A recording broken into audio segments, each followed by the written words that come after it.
তবে প্রভাবশালী বোর্ড বলে ব্যর্থতা এড়িয়ে যাওয়ার কোনো সুযোগ নেই বলছেন জাতীয় ক্রীড়া পরিষদ সচিব আমিনুল ইসলাম। জানান, আরব আমিরাতের সাথে টি-20 সিরিজ হারের পর সংশ্লিষ্টরা এ নিয়ে অবগত আছেন। দেশে ফিরলে ব্যর্থতা তদারকির জন্য প্রয়োজনীয়তা গ্রহণের কথা জানান এনএসসি সচিব।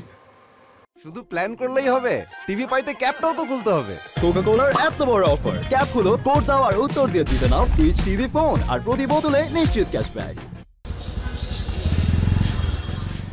দেশের ক্রীড়াঙ্গনকে ঢেলে সাজাতে নানা পদক্ষেপ গ্রহণ করছে জাতীয় ক্রীড়া পরিষদ। তবে সাফল্য যেন অবস্থান করছে আলোকবর্ষ দূরে। ক্রীড়াঙ্গন নিয়ে পরিকল্পনার অভাব না থাকলেও মাঠের খেলায় তেমন ধরা দিচ্ছে না সাফল্য।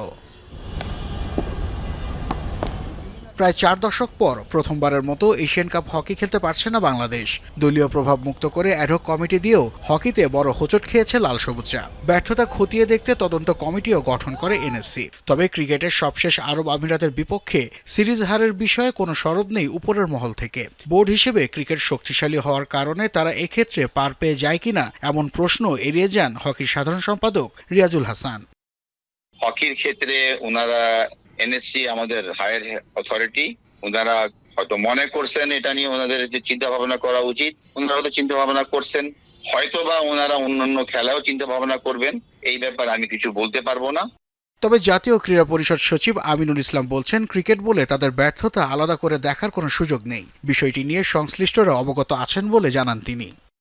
জাতীয় ক্রীড়া পরিষদ আইন 2018 অনুসরণে কাজ করে। সেই প্রেক্ষিতে আসলে সবাই সমান, আদিষ্ট হইলে আমরা এই জাতীয় ব্যবস্থা নিয়ে নেব, সমস্যা নাই এই আর কি। তো স্যারও এটা অবজার্ভ করতেছে।